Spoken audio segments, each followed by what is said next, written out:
فاجر کے ذریعے تائید دین۔ ایک روایت حدیث کی مختلف کتابوں میں آئی ہے۔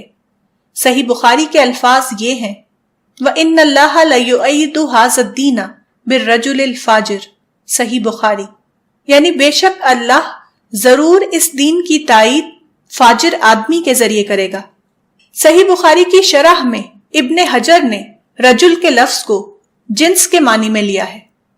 یحتمل ان تکون للجنس فتح الباری، یعنی رجال یا افراد۔ راقم الحروف کا خیال ہے کہ یہاں رجل سے مراد سیکولر افراد ہیں، یعنی اللہ تعالیٰ اس دین کی تائید سیکولر افراد کے ذریعے کرے گا۔ سیکولر افراد کے ذریعے دین کی تائید کا مطلب کیا ہے؟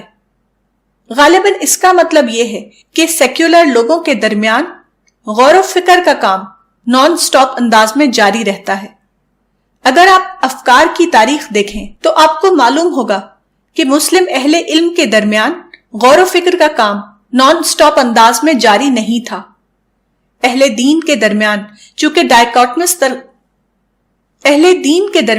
چونکہ ڈائیکوٹمس تھنکنگ کا طریقہ ہوتا ہے، یعنی سچائی دو کے درمیان ہے۔ یہ لوگ غلط اور صحیح، جائز اور ناجائز کے درمیان سوچتے ہیں، اس لیے ان کے ہاں بہت جلد بحث ایک حد پر پہنچ کر رک جاتی ہے۔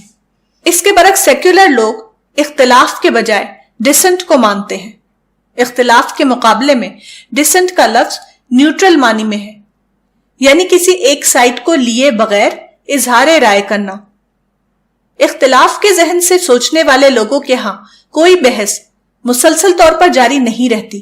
اس کے برعکس ڈسنٹ کے تصور کے ساتھ جو لوگ ڈائیلاگ کرتے ہیں ان کے ہاں ممکن ہوتا ہے کہ ان کے ہاں ڈائیلاگ جاری رہے۔ اس طرح سیکولر لوگوں کے ہاں یہ ممکن ہوتا ہے کہ کسی موضوع پر زیادہ سے زیادہ بحث و مباحثہ ہو۔